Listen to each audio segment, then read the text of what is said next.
Welcome to our next episode of Leading Ladies, a conversation with women who are leading in their professions and in their lives. Today, we are opening the door with this leading lady. Please welcome Debra Rosen. Hi, Debra. Thanks for joining us. Good morning. Thank you for having me. Debra, we're so excited to chat with you. Ladies and gentlemen, Debra Rosen is the President and Chief Executive Officer of the North San Diego Business Chamber. Since 2009, Debra has built the Chamber into a respected regional business organization, diversifying its programs, membership, and board of directors. The Chamber lobbies for business and communities in the San Diego region, with specific focus on job growth, vibrant communities, business retention, and expansion. Ms. Rosen has aggressively advanced a competitive agenda that includes building strong Chamber membership and advocacy for business, strengthening political relationships, developing a sustainable military program, and protecting business interests on a local and state level. Debra took the Chamber out of debt and into being recognized as one of 7 5-star U.S. Chamber organizations in California. Way to go, Debra. Yeah. She has led her management team and board in identifying critical issues, reduced and streamlined overhead expenses, and paid off enormous debt that carried liens against the organization. Debra, by anyone's standards, you are a hero. Great job. Thank you.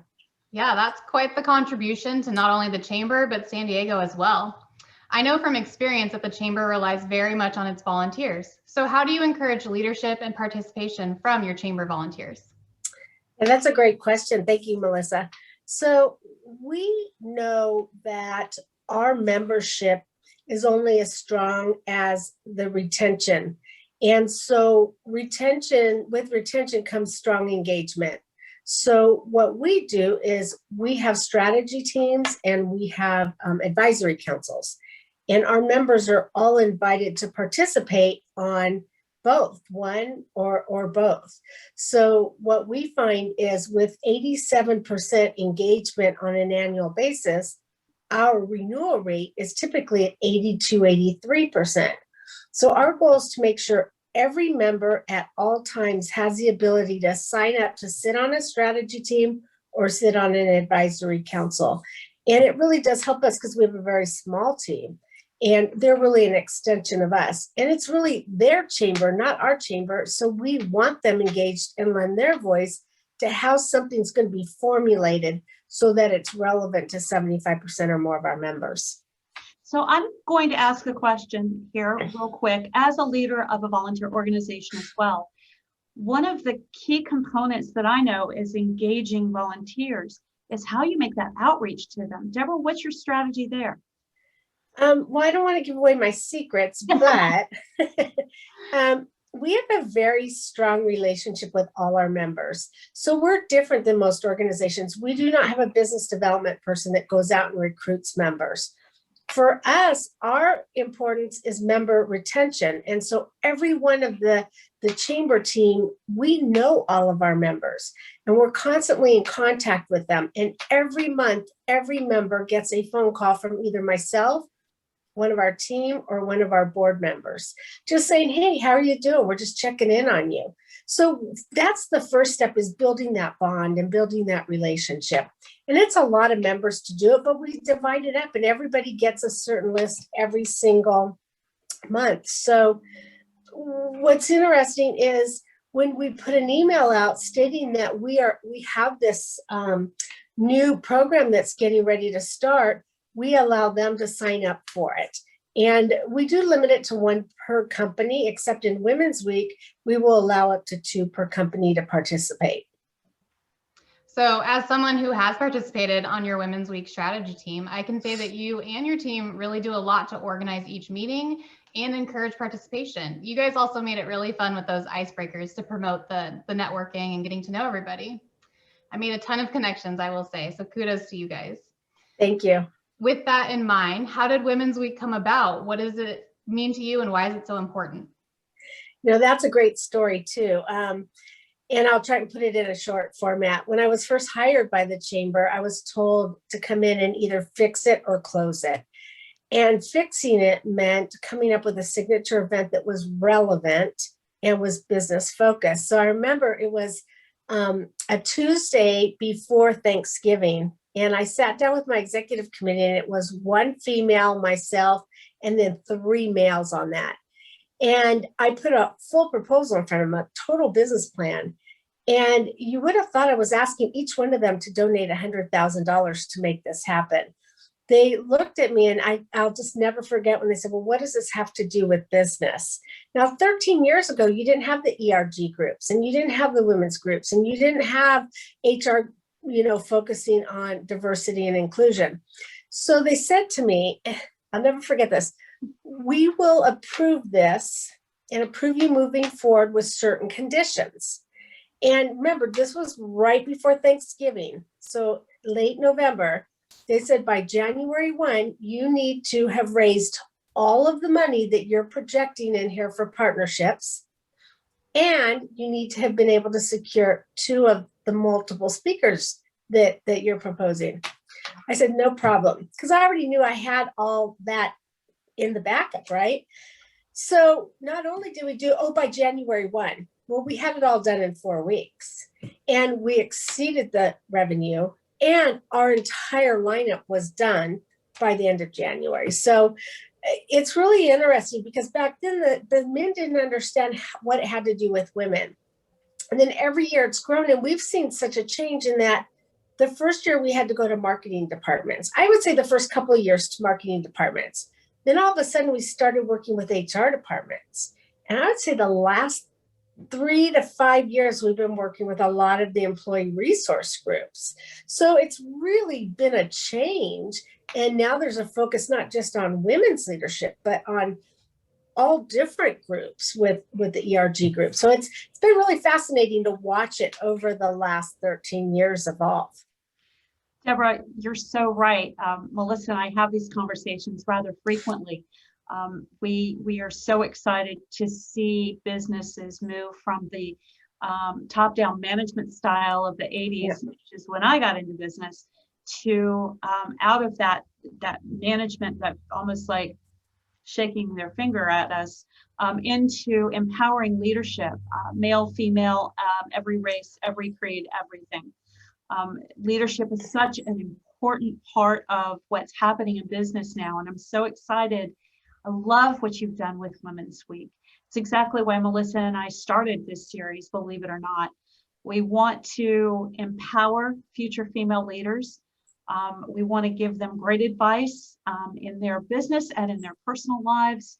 And tell me, what role, in addition to Women's Week, does the Chamber play in developing future leaders? Yeah, that's a really good question. So that was something we struggled with a couple of years ago, is trying to figure out how we could engage and mentor these young women. So, but then it wasn't just young women, but just young professionals in general. So we started this group called Emerging Leaders. And it's an amazing group. And there's an Emerging Leaders Advisory Board. And it's made up of a diverse group of mid-level managers, and they're under 40 years old. And they work together and focus on social issues like housing, transportation, taxes that impact that generation. So we've got that, and then we include them in our economic development efforts, because now we're able to look at issues from my generation's perspective and their generation's perspective, which is very, very different. They've learned a lot. Most of the women, or most of the emerging leaders, really didn't have to focus or understand how that social issue was impacting them. And once we started exposing them to it, they're going, oh my gosh, that makes so much sense. So they're involved with us on advocacy, lobbying, testifying at different public hearings. They've learned a lot about the social issues, and they're going to continue doing that, but they're starting up a new plan. And again, this isn't just for women, but it's for college students. So as a college student gets to their junior or senior year, they're kind of wondering, what am I going to do? Where am I going to start? Where am I going to get work? So they're implementing a program that'll start September 1, where every one of the advisory board members for the emerging leaders will mentor a college student for 1 semester. Then they'll do one the first semester, one the second semester. So they're going to be giving back as well. So our board members mentor them. They're going to be mentoring college juniors and seniors, and who knows what will come of that. But it's always about giving back and just taking it one step further. That's so cool, Debra. I love that. Yeah, it's pretty fun. Can you share a little bit more about the Chamber's Leadership Academy? I saw that on your website when preparing for today. Yeah, thank you for asking about that. Our Leadership Academy has really been dark during the pandemic, and but we are getting ready to start that back up again. That'll probably happen in August or September as well. So Leadership Academy is there's 2 classes. There's one for first-time managers, and then the second one is from manager to leader.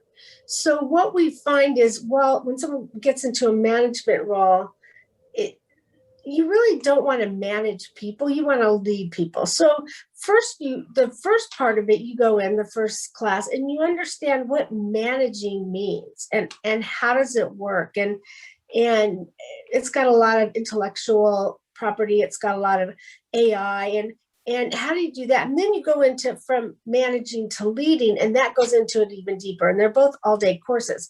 A lot of our members send their employees to those courses, and they've done very, very well with them. And they really come back with great accolades for us because the teachers we get, this is the cool part, our instructors are our members that are very good in that particular area that they're going to be teaching. And again, it's involvement and it's engagement of the members. So Melissa knows what I'm going to say next. I would love to volunteer to teach some leadership courses with you guys. Okay. I am a certified coach, speaker, and trainer with the John Maxwell team, Academy of Leadership. And nice. I love to do that. I do a lot of that in my life. So I'm in whenever you Okay, need. Perfect. I'll let Dylan know because Dylan is managing that. Great. So Debra, if one of your emerging leaders were to come to you and ask for advice on how to live life, what would you tell them? You know, I always tell everyone I come across is make sure every interaction that you have counts, whether it's meeting somebody for the first time, whether it's rolling out a plan, versus attending an event, just anything you do, make sure that that moment or that interaction counts in some way and you're learning from it. And it's interesting because I find that a lot of the younger generation, they communicate very differently than I do. I still do handwritten notes. I still pick up the phone and make phone calls. And we're finding that some of the younger leaders don't even know how to address an envelope by hand. And I've got children like that. So I always tell them, learn, capitalize on everything you can learn, understand the communication style of the person you're talking to. And if you get a note from them, you know that they're very visual. If you get a call, they're verbal. And just really make those interactions count and build your circle of influence early, because you never, ever know when you will come back in contact with them again. I could not agree more. I am constantly reminded that we live in such a small world, and the relationships that we build or burn will always come back at some point. So with that, Debra, I want to thank you for your insight today and ask you to wrap us up with your favorite leadership quote. My favorite leadership quote, I have a lot of them, but I think the one that I've really been leaning on lately is whether you're talking to a team or an individual, share your vision with them. And then let them do the job to help you achieve what it is you're doing. Don't tell them how to do the job. Share the vision, let them do the job in the way they deem appropriate, and be there to support them. It may be different than the way you do it, but they're going to do it to the best of their ability, or you wouldn't have hired them. So just tell them the vision and get out of the way and let them go for it. Yeah, that goes back to our discussion of the difference between management and leadership. We manage systems, we lead people, and right. People share the why and the objective and let them go. Debra, this has been so enlightening to me. I didn't know so much about the North San Diego Business Chamber. It is a pleasure to meet you and get to know you. And I look forward to many other opportunities to communicate and support each other in the future. Thank you so much. Well, thank And- you so much, Lucinda and Melissa. I really appreciate the opportunity to speak with you. Great. Thanks, Debra. Thank you.